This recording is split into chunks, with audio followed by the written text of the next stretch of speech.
Alors, deuxième partie de notre vidéo, c'est toujours moi. Donc là maintenant, j'ai fait le nettoyage de l'ensemble ici.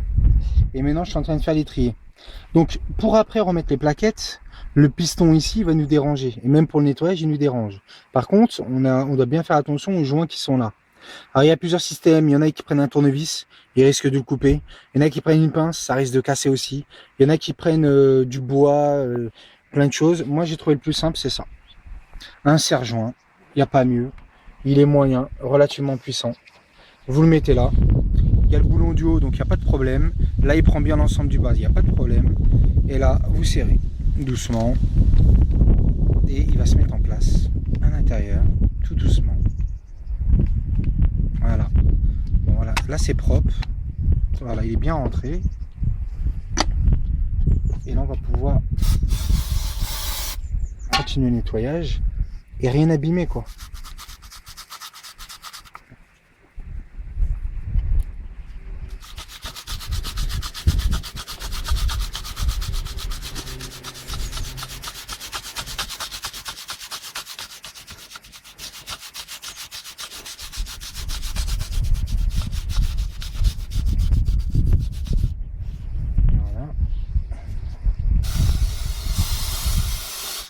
Bon, on voit à ma main que c'était bien sale.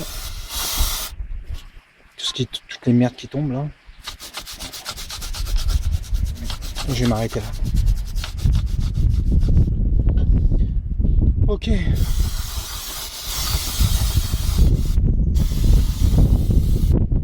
Voilà. On va laisser sécher un peu. C'est une très bonne idée ça. Voilà. Bon, ce qui est bien que le nettoyer un frein, c'est que ça nettoie, ça se met en place direct. Ok, là on a fini, on va faire le placement des plaquettes maintenant. Donc bon, normalement ça devrait être pas très difficile. On reprend les positions qu'on avait en bas, donc ici, et là on reprend la position qui était là, donc comme ça. Ok, donc là on va remettre normalement celui-ci à sa place. Ça c'est fourni avec les plaquettes. D'où l'intérêt d'avoir pris les bonnes références. Et de 1. Et ensuite... Ah, je sais pas bien nettoyer là.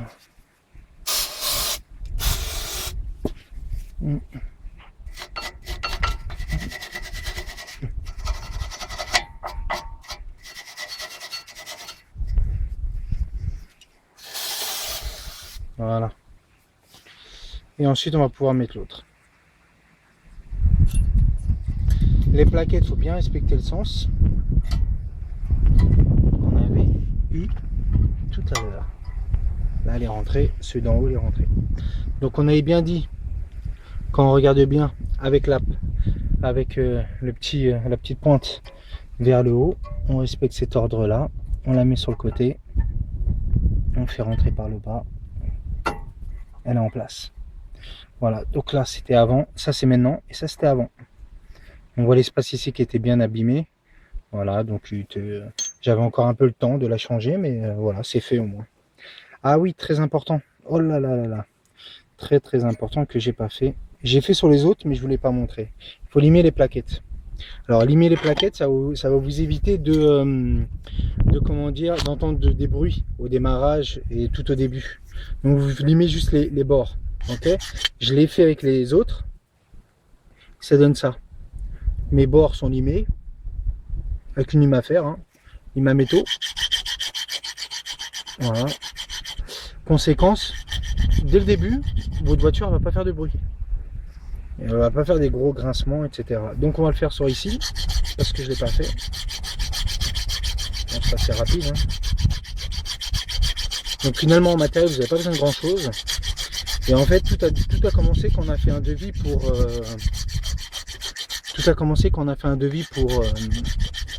comment on appelle ça, pour faire nos plaquettes à Speedy, à Kia. Kia nous demandait 130, combien 134 €. Je me souviens pas. 134 € pour changer les plaquettes. Speedy, je crois 80 €, 90 €.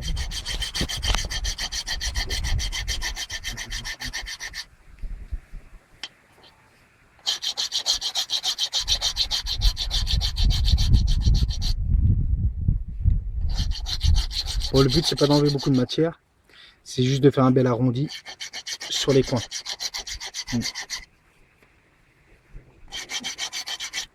Voilà, on commence à avoir un bon rendu.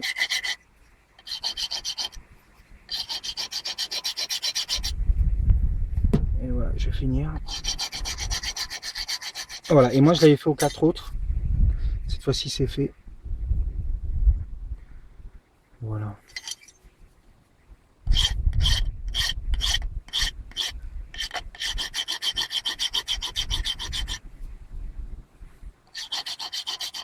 Voilà. Bon, on va s'arrêter là. Donc là c'est fait. On va couper cette vidéo, on en fait une troisième et dernière.